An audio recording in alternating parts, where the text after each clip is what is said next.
সূরা আর-রাদ।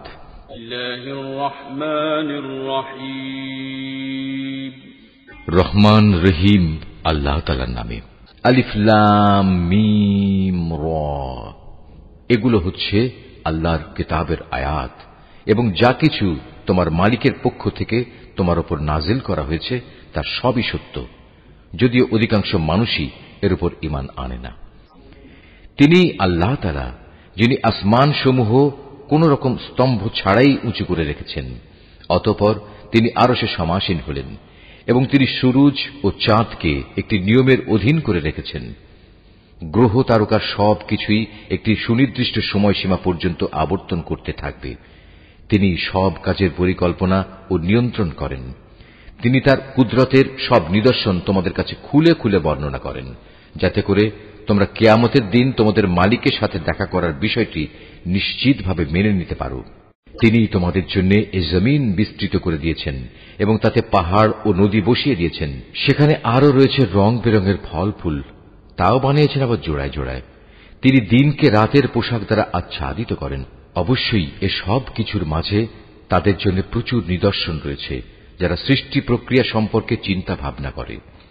জমিনে আবার রয়েছে বিভিন্ন অংশ, কোথাও রয়েছে আঙুরের বাগান, কোথাও আবার শস্যক্ষেত্র, কোথাও আছে খেজুর, তাও কিছু হয়তো এক শির বিশিষ্ট, একটার সাথে আরেকটা জড়ানো, আবার কোনটি আছে একাধিক শির বিশিষ্ট, অথচ এর সব কয়টিকে একই পানি দেয়া হয়।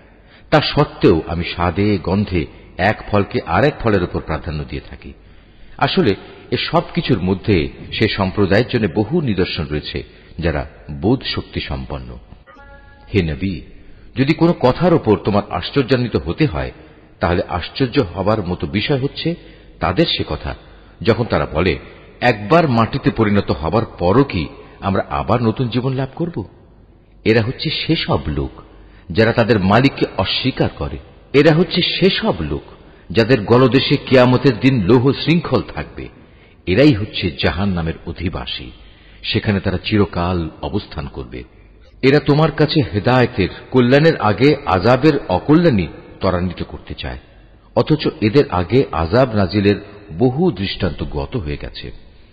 এতে সন্দেহ নাই তোমার মালিক মানুষের উপর তাদের বহুবিধ জুলুম সত্ত্বেও তাদের প্রতি ক্ষমাশীল, কিন্তু তোমার মালিক শাস্তি দানের বেলায়ও কঠোর। যারা তোমার নবুয়ত অস্বীকার করে তারা বলে, তার মালিকের পক্ষ থেকে কোনো দৃশ্যমান নিদর্শন কেন নাজিল হয় না? তুমি তাদের বলো, তুমি তো হচ্ছ আযাবের একজন সতর্ককারী রসুল মাত্র, আর প্রত্যেক জাতির জন্য এমনই একজন পথপ্রদর্শক আছে। প্রতিটি গর্ভবতী নারী তার ভেতরে যা কিছু বহন করে চলেছে এবং তার জরায়ু সন্তানের যা কিছু বাড়ায় কমায়, তার সবই আল্লাহ তাআলা জানেন। তার কাছে প্রতিটি বস্তুরই একটি পরিমাণ নির্দিষ্ট করা আছে। তিনি দেখা অদেখা সব কিছুই জানেন। তিনি মহান, তিনি সর্বোচ্চ মর্যাদাবান। তোমাদের মাঝে কোনো লোক আস্তে কথা বলুক কিংবা জোরে বলুক, কেউ রাতের অন্ধকারে আত্মগোপন করে থাকুক কিংবা দিনে আলোর মাঝে বিচরণ করুক, এগুলো সবই তার কাছে সমান। মানুষ যে অবস্থায় থাক না কেন, তার জন্য আগে পেছনে একের পর এক আসা ফেরেশতার দল নিয়োজিত থাকে। তারা আল্লাহর আদেশে তাকে হেফাজত করে। আল্লাহ তাআলা কখনো কোনো জাতির অবস্থার পরিবর্তন করেন না যতক্ষণ না তারা নিজেরা নিজেদের অবস্থা পরিবর্তন করে। আল্লাহ তাআলা যখন কোনো জাতির জন্য কোনো বিপদ পাঠাতে চান, তখন তার রদ করার কেউ থাকে না। না তিনি ব্যতীত ওদের কোনো অভিভাবক থাকতে পারে। তিনিই তোমাদের বিদ্যুতের চমক দেখান, তা মানুষের মনে যেমন ভয়ের সঞ্চার করে, তেমনি বহু আশারও সঞ্চার করে। এবং তিনি পানি সঞ্চয়নী মেঘমালা সৃষ্টি করেন। আর মেঘের নিষ্প্রাণ গর্জন যেমন তার সপ্রশংস মহিমা ও পবিত্রতা ঘোষণা করে, তেমনি সপ্রাণ ফেরেশতারাও তার ভয়ে তার মাহাত্ম্য ঘোষণা করে। তিনি আকাশ থেকে বজ্রপাত করান, অতঃপর যার উপর তিনি চান তার উপরই তিনি তা পাঠান। অথচ এর নাফরমান ব্যক্তিরা এত কিছু সত্ত্বেও আল্লাহ তাআলার অস্তিত্বের প্রশ্নে বিতর্কে লিপ্ত হয়। তিনি তাঁর কৌশলে ও মাহাত্ম্যে অনেক বড়, তাই তাঁকে ডাকাই হচ্ছে সঠিক পন্থা। যারা তাকে বাদ দিয়ে অন্যদের ডাকে, তারা জানে তাদের ডাকে এরা কখনোই সাড়া দেবে না। এদের উদাহরণ হচ্ছে, যেমন একজন মানুষ যে পিপাসায় কাতর হয়ে নিজের উভয় হাত পানির দিকে প্রসারিত করে এ আশায় যে পানি নিজে নিজেই তার মুখে এসে পৌঁছবে, অথচ তা কোনো অবস্থায় তার কাছে পৌঁছবার নয়। কাফেরদের দোয়া এমনিভাবে নিষ্ফল ঘুরতে থাকে। আসমান সমূহ ও জমিনে যা কিছু আছে তারা সবাই ইচ্ছায় হোক অনিচ্ছায় হোক আল্লাহ তাআলাকে সিজদা করে চলেছে। এমনকি সকাল সন্ধ্যায় তাদের ছায়াগুলো তাদের মালিককে সিজদা করছে। হে নবী, এদের তুমি জিজ্ঞেস করো, আসমান সমূহ ও জমিনের মালিক কে? তুমি তাদের বলো, একমাত্র আল্লাহ। আরো বলো, তোমরা কেন আল্লাহকে বাদ দিয়ে অপরকে নিজেদের অভিভাবক রূপে গ্রহণ করছো, যারা নিজেদের কোনো লাভ লোকসান করতেও সক্ষম নয়? তুমি এদের জিজ্ঞেস করো, কখনো অন্ধ ও চক্ষুষ্মান ব্যক্তি কি সমান হয়? কিংবা অন্ধকার ও আলো কি কখনো এক হয়? অথবা এরা আল্লাহর সাথে এমন কিছুকে শরীক করে নিয়েছে যে তারা আল্লাহ সৃষ্টির মতো কিছু বানিয়ে দিয়েছে, যার কারণে সৃষ্টির ব্যাপারটি তাদের কাছে সন্দেহের বিষয়ে পরিণত হয়ে গেছে। তুমি তাদের বলো, যাবতীয় সৃষ্টির স্রষ্টা একমাত্র আল্লাহ, তিনি একক ও মহাপরাক্রমশালী। আল্লাহ তাআলা আসমান থেকে পানি বর্ষণ করলেন, অতঃপর নদী নালা ও তার উপত্যকাসমূহ তাদের নিজ নিজ পরিমাণ অনুযায়ী প্লাবিত হল। অতঃপর এ প্লাবন আবর্জনার ফেনা বহন করে উপরে নিয়ে এল। আবার যারা অলংকার ও যন্ত্রপাতি বানানোর জন্য ধাতুকে আগুনে উত্তপ্ত করে, তখনও কিন্তু তাতে এক ধরনের আবর্জনা ফেনা হয়ে উপরে উঠে আসে। এভাবেই আল্লাহ তাআলা হক ও বাতিলের উদাহরণ দিয়ে থাকেন। অতঃপর আবর্জনার ফেনা এমনি বিফলে চলে যায় এবং পানি যা মানুষের প্রচুর উপকারে আসে তা জমিনেই থেকে যায়। আল্লাহ তাআলা মানুষদের জন্য এভাবেই সুন্দর দৃষ্টান্তসমূহ পেশ করে থাকেন। যারা তাদের মালিকের এ আহ্বানে সাড়া দেয় তাদের জন্য মহাকল্যাণ রয়েছে, আর যারা তাঁর ডাকে সাড়া দেয় না, কিয়ামতের দিন তাদের অবস্থা হবে, তাদের পৃথিবীতে যা কিছু সম্পদ আছে তা সমস্ত যদি তাদের নিজেদের অধিকারে থাকত, তার সাথে যদি থাকত আরো সমপরিমাণ ধন সম্পদ, তা হলেও আযাব থেকে বাঁচার জন্য তারা তার নির্দ্বিধায় মুক্তিপণ হিসেবে আদায় করে দিত। এরাই হবে সেসব হতভাগ্য মানুষ যাদের হিসাব হবে খুব কঠিন। জাহান্নামই হবে ওদের নিবাস। কত নিকৃষ্ট সে নিবাস!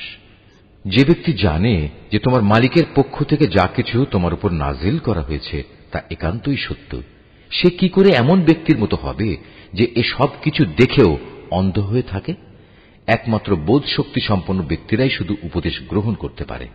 এরা সেসব লোক যারা আল্লাহর সাথে আনুগত্যের চুক্তি মেনে চলে এবং কখনো প্রতিশ্রুতি ভঙ্গ করে না, এবং আল্লাহ তাআলা যেসব মানবীয় সম্পর্ক অক্ষুণ্ণ রাখতে আদেশ করেছেন যারা তা অক্ষুণ্ণ রেখে চলে, যারা নিজেদের মালিককে ভয় করে, আরো যারা ভয় করে কিয়ামতের কঠোর হিসাবকে, যারা তাদের মালিকের সন্তুষ্টি লাভের জন্য বিপদ মুসিবতে ধৈর্য ধারণ করে, যথারীতি নামাজ কায়েম করে, আমি তাদের যে রিজিক দিয়েছি তা থেকে তারা আমারই পথে খরচ করে, গোপনে কিংবা প্রকাশ্যে, যারা নিজেদের ভালো কাজ দ্বারা মন্দ কাজ দূরীভূত করে, তাদের জন্যই রয়েছে আখিরাতের শুভ পরিণয়।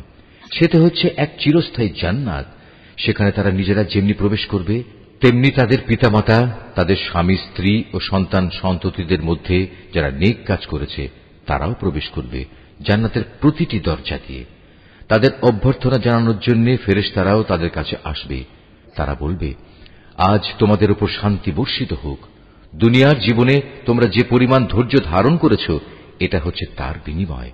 আখিরাতের ঘরটি কত উৎকৃষ্ট!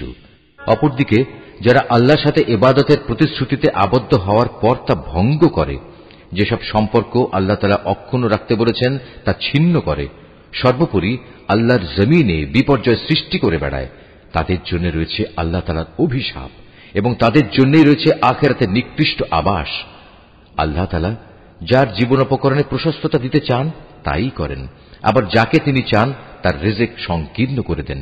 আর এরা এ বৈষয়িক জীবনের ধন সম্পদের ব্যাপারেই বেশি উল্লসিত হয়, অথচ আখিরাতের তুলনায় এ পার্থিব জীবন ক্ষণস্থায়ী উপভোগ ছাড়া আর কিছু নয়। হে নবী, যারা তোমার নবুয়ত অস্বীকার করে তারা বলে, তার মালিকের কাছ থেকে তার উপর কোন অলৌকিক নিদর্শন পাঠানো হল না কেন? তুমি এদের বলো, আল্লাহ তাআলা যাকে ইচ্ছা তাকে বিভ্রান্ত করেন এবং তার কাছে পৌঁছার পথ তিনি তাকেই দেখান যে নিষ্ঠার সাথে তার অভিমুখী হয়। যারা আল্লাহর উপর ঈমান আনে এবং আল্লাহর জিকিরে তাদের অন্তঃকরণ প্রশান্ত হয়, জেনে রেখো আল্লাহর জিকিরই অন্তরসমূহকে প্রশান্ত করে। যারা ঈমান আনে এবং নেক কাজ করে তাদের জন্য রয়েছে যাবতীয় সুখবর ও শুভ পরিণাম। অতীতে যেমন আমি নবী রসুল পাঠিয়েছি, তেমনি করে আমি তোমাকেও একটি জাতির কাছে নবী করে পাঠিয়েছি। এর আগে অনেক কয়েকটি জাতি অতিবাহিত হয়ে গেছে, যাতে করে তোমরা তাদের কাছে সে কিতাব পড়ে শোনাতে পারো, যা আমি তোমার উপর ওহী করে পাঠিয়েছি। এ সত্ত্বেও তারা অনন্ত করুণাময় আল্লাহ তাআলাকে অস্বীকার করে। তুমি তাদের বলো, তিনি আমার মালিক, তিনি ছাড়া আর দ্বিতীয় কোনো মাবুদ নেই।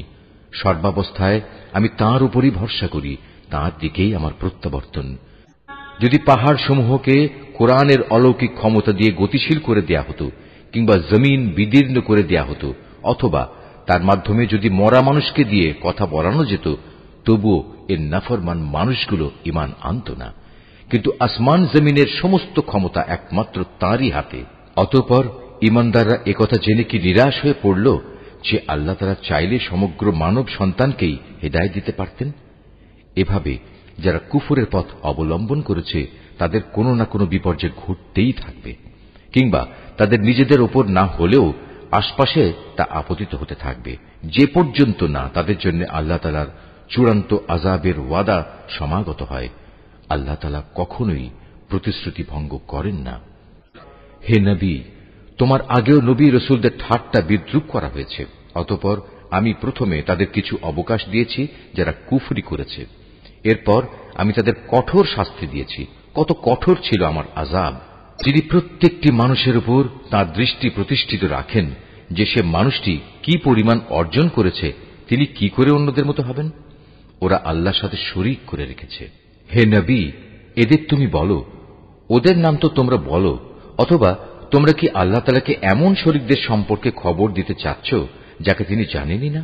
ওরা জমিনে কোথায় রয়েছে, অথবা এটা কি তাদের কোনো মুখের কথা মাত্র? আসল কথা হচ্ছে, যারা কুফরি করেছে তাদের চোখে তাদের এই প্রতারণাকে শোভন করে দেয়া হয়েছে। আল্লাহ তাআলার পথ থেকে তাদের অবরোধ করে রাখা হয়েছে। আল্লাহ তাআলা যাকে গোমরাহ করেন তার জন্য পথের দিশা দেখানোর আসলেই কেউ নেই। এদের জন্য দুনিয়ার জীবনেও অনেক শাস্তি আছে, তবে আখিরাতে যে আযাব রয়েছে তা বেশি কঠোর। মূলত আল্লাহর ক্রোধ থেকে তাদের বাঁচাবার মতো কেউ নেই।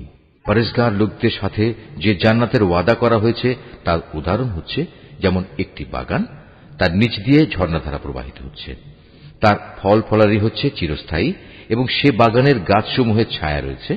এ সবই হচ্ছে তাদের পরিণাম যারা দুনিয়ায় তাকওয়ার জীবন অতিবাহিত করেছে। কাফেরদের পরিণাম হচ্ছে জাহান্নামের আগুন।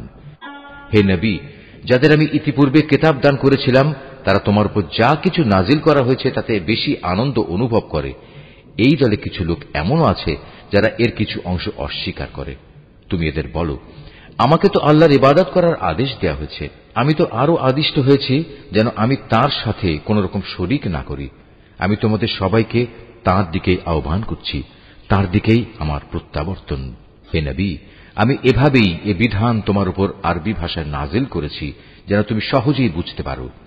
তোমার কাছে আল্লাহর পক্ষ থেকে যে জ্ঞান এসেছে তা সত্ত্বেও যদি তুমি তাদের খেয়াল খুশির অনুসরণ করো, তাহলে আল্লাহর সামনে তোমার কোনোই সাহায্যকারী থাকবে না, না থাকবে তোমাকে বাঁচাবার মতো কেউ। হে নবী, তোমার আগেও আমি অনেক রসুল পাঠিয়েছি এবং তাদের জন্য আমি স্ত্রী এবং সন্তান সন্ততিও বানিয়েছিলাম। কোন রসুলের কাজ এটা নয় যে আল্লাহর অনুমতি ছাড়া একটি আয়াত সে পেশ করবে। মূলত প্রতিটি যুগের জন্যই ছিল এক একটি কিতাব, আর সেসব কিছুর মাঝ থেকে আল্লাহ তাআলা যা কিছু চান তা বাতিল করে দেন এবং যা কিছু ইচ্ছা করেন তা পরবর্তী যুগের জন্য বহাল রেখে দেন। মূল গ্রন্থ তো তাঁর কাছেই মজুদ থাকে। হে নবী, যে আযাবের ওয়াদা আমি এদের সাথে করি তার কিছু অংশ যদি তোমার জীবদ্দশায় আমি তোমাকে দেখিয়ে দিই, কিংবা তার আগেই যদি আমি তোমাকে মৃত্যু দিই, তাহলে তোমার উদ্বিগ্ন হওয়ার কিছু নেই। কেননা তোমার কাজ তো হচ্ছে আমার কথাগুলো পৌঁছে দেয়া, আর আমার কাজ হচ্ছে অমান্যকারীদের কাছ থেকে তার যথাযথ হিসাব বুঝে নেয়া। এরা কি দেখতে পায় না যে আমি তাদের জমিন চার দিক থেকে আস্তে আস্তে সংকুচিত করে আনছি? আল্লাহ তাআলা যা চান সে আদেশ জারি করেন, তার সে আদেশ উল্টে দেওয়ার কেউই নেই। তিনি হিসাব গ্রহণে খুবই তৎপর। যারা এদের আগে অতিবাহিত হয়ে গেছে তারা বড় বড় ধোঁকা প্রতারণার আশ্রয় নিয়েছিল, কিন্তু যাবতীয় কলা কৌশল তো আল্লাহ তাআলার জন্যই, কেননা তিনিই জানেন প্রতিটি ব্যক্তি কখন কি অর্জন করে। অচিরেই কাফেররা জানতে পারবে আখিরাতে সুখ নিবাস কাদের জন্য তৈরি করে রাখা হয়েছে। নবী, যারা আল্লাহ তাআলাকে অস্বীকার করে তারা বলে, তুমি নবী নও। তুমি ওদের বলে দাও, আমার এবং তোমাদের মাঝে আমার নবুয়তের সাক্ষ্যের ব্যাপারে আল্লাহর সাক্ষ্যই যথেষ্ট। উপরন্তু যার কাছে পূর্ববর্তী কিতাবের জ্ঞান আছে সেও এ ব্যাপারে সচেতন।